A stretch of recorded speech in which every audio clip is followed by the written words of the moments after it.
Chers téléspectateurs, bonsoir à tous et bienvenue à ce premier numéro de Résonance qui a l'immense privilège de recevoir aujourd'hui celui qui n'est autre que le patron de l'administration publique. Le titre complet est très exactement vice-premier ministre, ministre de la fonction publique, modernisation de l'administration et innovation du service public. Nous accueillons donc M. Jean-Pierre Liao. Bonsoir. Bonsoir madame. Merci encore d'avoir répondu à cette invitation. Merci de m'avoir invité.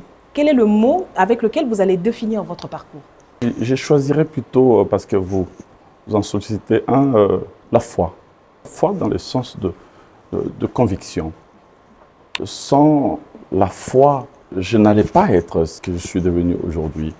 C'est la foi qui m'a guidé, c'est la conviction qui m'a chevillé au corps depuis mon enfance. J'ai toujours cru en ce que je faisais. Et je pense que si on ne croit pas à ce que l'on fait, on ne peut pas évoluer dans la vie. Est-ce que vous croyez en l'administration publique? Je crois en l'État, je crois à mon pays, je crois que le meilleur est possible. Je crois qu'on peut avoir l'armée la plus forte en Afrique. Oui, je crois et je crois à cela. Je crois qu'on peut avoir une administration publique nouvelle, plus solide, qui soit véritablement, comme le souhaite le président de la République, à la hauteur de la grandeur de notre pays. Alors, ça fait 4 ans déjà que vous êtes aux manettes de la réforme de l'administration publique congolaise. Aujourd'hui, nous aimerions savoir quels seraient, d'après vous, les principaux axes stratégiques autour desquels cette réforme devrait s'articuler pour prendre en charge les défis de demain. Il y en a plusieurs, parce que nous repartons de rien. Nous sommes en train de bâtir une nouvelle administration publique sur le cendre du passé, n'ayons pas peur de mots. Il y a d'abord des piliers principaux, des objectifs globaux, qui sont l'amélioration du capital humain, la réorganisation de services publics, de l'administration, et l'amélioration de la qualité du service public en faveur de nos compatriotes. Ça nous ouvre le champ à plusieurs axes stratégiques qui partent d'abord de la maîtrise des effectifs, l'identification de qui est agent, qui ne l'est pas, maîtriser les effectifs. Aujourd'hui, nous avons des annuaires alphabétiques et numériques qui sont en train d'être publiés. Sur toute l'étendue du territoire national, il faut le préciser. Sur toute l'étendue du territoire national. On l'avait fait pour Kinshasa, pour le Grand Kasaï, et nous le faisons par grands blocs provinciaux. Et nous sommes en train d'évoluer vers cette transformation numérique qui change complètement la donne dans le sens de l'amélioration ou disons la maîtrise de ces effectifs. Ensuite, il ne suffit pas seulement de maîtriser les chiffres. Faut-il encore aussi se doter d'un écosystème juridique qui nous permette de mieux gérer les choses et ne plus retomber dans le travers du passé. Nous essayons depuis 2 ans de refixer les cadres et les structures organiques assortis des référentiels des emplois avec des maxima des effectifs à ne plus jamais dépasser. Nous essayons aussi en même temps de refixer un nouveau cadre juridique, mais aussi d'actualiser les cadres réglementaires devenus totalement obsolètes.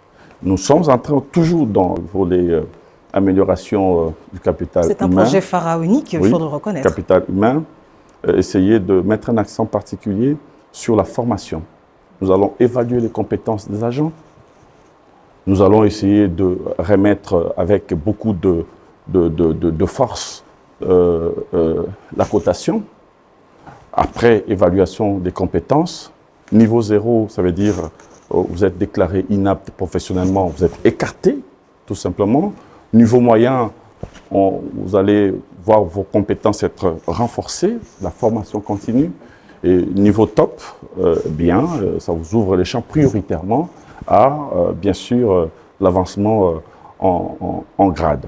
Ensuite, plus globalement, évidemment, il y a l'amélioration de conditions socio-professionnelles, l'environnement, bien sûr, mais aussi une gestion beaucoup plus rationnelle, optimale de carrière, mais aussi la fatidique question de l'amélioration des conditions salariales. Là aussi, nous sommes en train de faire des efforts pour que les choses puissent avancer.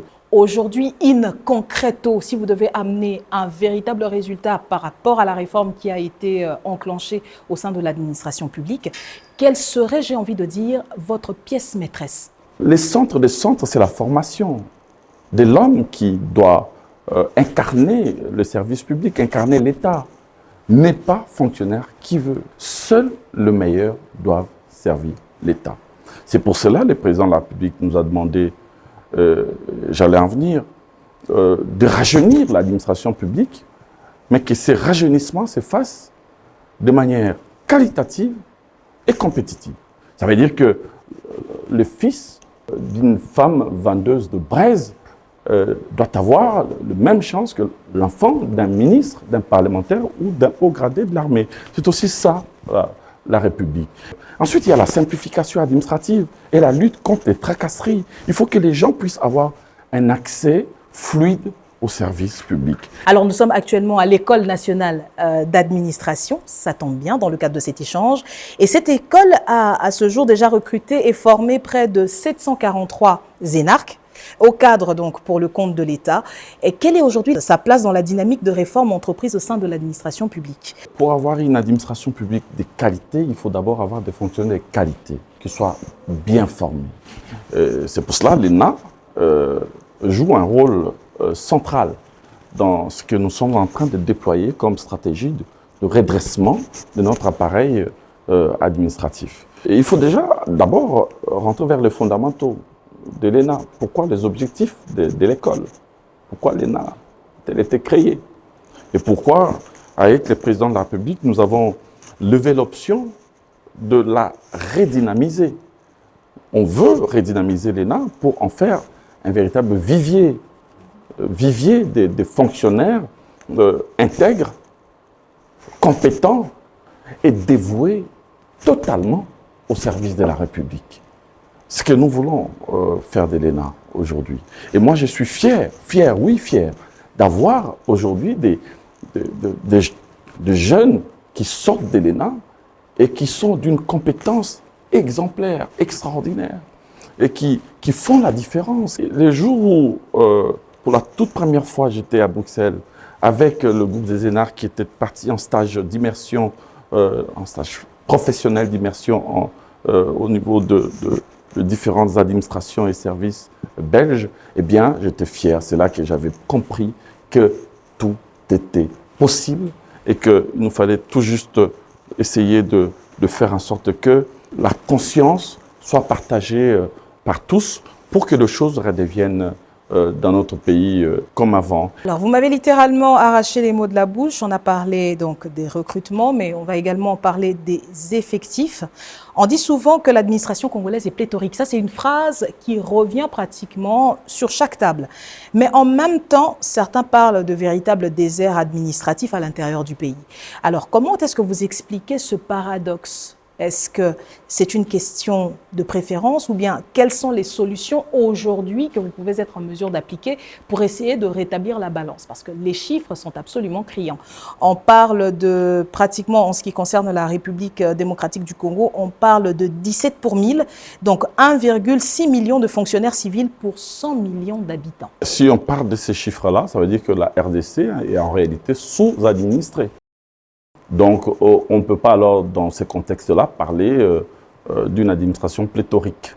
Au fait, c'est une administration qui a connu un problème d'organisation et qui, du coup, est en train de se réorganiser. Nous faisons face à un problème de répartition des effectifs pour diverses raisons connues, en tout cas de tous, notamment liées à la précarité de la vie à l'intérieur du pays. Donc tout le monde veut rester à Kinshasa. Tout le monde veut rester non seulement à Kinshasa, mais dans les grandes villes. Au niveau de grandes villes. Ce qui crée effectivement des déserts administratifs au niveau de certains territoires dans le Congo profond, où on peut effectivement arriver, par exemple sur le plan de santé, dans des hôpitaux où on ne trouve aucun médecin. Ce que nous allons faire et ce que nous sommes en train de faire, c'est un plan de redéploiement des effectifs.